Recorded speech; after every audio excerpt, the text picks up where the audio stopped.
যেনে তেনে দুবেলা দুমুঠি খাই পৰিয়াল পোহপাল দিলেও তেওঁৰ ধনৰ প্ৰতি কোনো লোভ বা লালসা নাই। নাম তেওঁৰ হজৰত আলী, পেছাত এগৰাকী ই-ৰিক্সা চালক।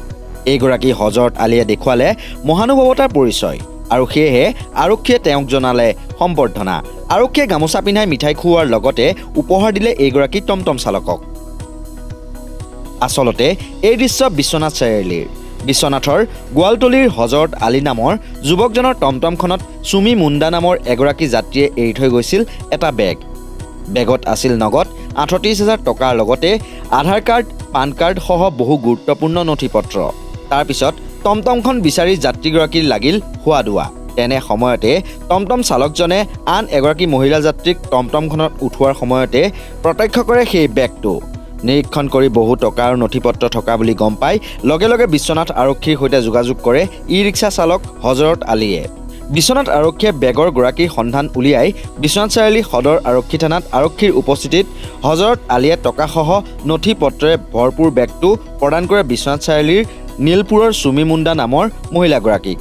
মই মানে আহি আছিলোঁ, আহি থাকোঁতে মানে বাইদেউজনী ক'লে যে নীলপুৰ যাবা নেকি? তো মই ক'লোঁ যে বাইদেউ নীলপুৰ যাব আপুনি? তো লৈ যাম। তো কৈছে মোৰ মানুহজনী আহি আছে, মোৰ মানুহজন আহি আছে মানে। মই কৈছোঁ আপুনি তেনেহ'লে মানুহজন যদি আহি আছে তেনেহ'লে অলপ থিয় হওক, আপোনাৰ মানুহজন আহি চাগে আপোনাক লৈ যাব, আপুনি অলপ থিয় হওক। তাৰপিছত মইতো গুচি আহিলোঁ। পিছফালে মানুহজনীৰ যে বেগটো থৈ দিছে, পাৰ্চ মানে মাইকী মানুহৰ পাৰ্চ বেগবিলাক, তো সেইটো মই গম পোৱা নাই। তো মই আহি পেলাই পুলিচ পইণ্ট পাওঁ হৈছোঁ আৰু। তাৰপিছত আৰু এটা মাইকী মানুহ ক'লে যে মানে ছিংগল ডিলাৰ। তাৰপিছত ৰখি কৈছে, বাইদেউজনী কৈছে যে তোমাৰ পিছফালে পাৰ্চ এখন কোনে থ'লে? মইতো চিন্তা কৰিলোঁ যে পাৰ্চখন কোনে থ'বনো, পাৰ্চটো মইতো এইখিনি জেগাত মানুহ উঠোৱা নাই।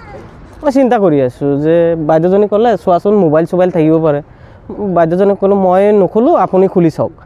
তো খুলি চাইছে বাইদেউজনী, চেইনটো খোলাৰ লগে লগে টকাও চালোঁ বহুত, 500 টকীয়া একদম মানে 40-50 হাজাৰ মান টকা তেনেকৈ থুলমূল টকা মানে হ'ব পাৰে, এনেকুৱা এটা আইডিয়া পালোঁ।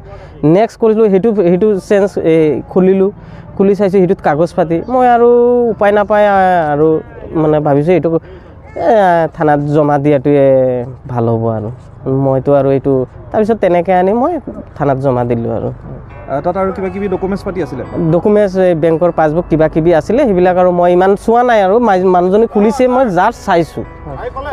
যাৰ আছিলে তেওঁক ইতিমধ্যে পাইছে, আপুনি লগ পালে? হয়, বাইদেউজনী বাৰু লগ পাইছোঁ, বাইদেউজনীও থানাত আহিছে, দিব পাৰিছোঁ। দিব পাই মই মানে বিৰাট মনটো মোৰ বিৰাট ভাল লাগিছে, কাৰণ দিব পাৰিছোঁ যে মানুহটোক লগ পাইছোঁ, দিব পাৰিছোঁ লগে লগে, মানে এইটো কাৰণে মই খুব মানে ভাল পাইছোঁ।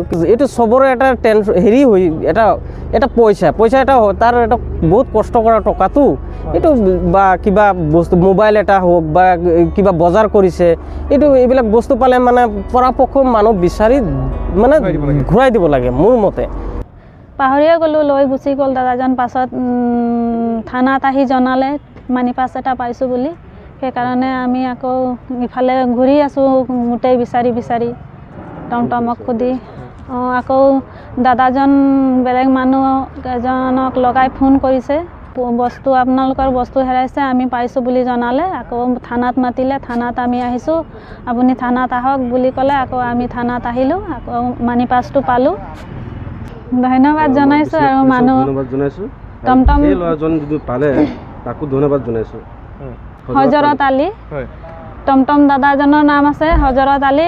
তেওঁ মোবাইল মানি পাছখন পালে আৰু পাই মানে থানাত জনালে, থানাত জনাই আমাকো জনালে ফোন কৰি, থানাত আহক, আমি থানাত জনাই দিছোঁ মানি পাছটো বুলি ক'লে। সেইকাৰণে আমি আহিলোঁ থানাত। সেইটোৱে আৰু দাদাক অনেক ধন্যবাদ আমাৰ মানি পাছটো পোৱাৰ কাৰণে। বেলেগ মানুহজন মানে তেনেকুৱা লোভীয়া মানুহ থাকিলেতো মানি পাছটো আজি নাপালোঁ হয়। চালক হজৰত আলীয়ে সামাজিক দায়বদ্ধতা প্ৰদৰ্শন কৰাৰ বাবে বিশ্বনাথ চাৰিআলি সদৰ আৰক্ষী থানাৰ আৰক্ষী বিষয়া পৱন গায়নসহ আৰক্ষীৰ দলটোৱে এখন গামোচা, মিঠাইৰ টোপোলাসহ উপহাৰ দিয়ে হজৰত আলীক। সকলোৰে বাবে হজৰত আলী হৈ পৰক এটা উদাহৰণ। আজিও যে ধনৰ প্ৰতি লোভ বা লালসা নথকা মানুহ আছে, হজৰত আলী যেন তাৰেই প্ৰমাণ। বিশ্বনাথৰ পৰা কাজী জেদুল ইছলামৰ প্ৰতিবেদন, নৰ্থ ইষ্ট নাও।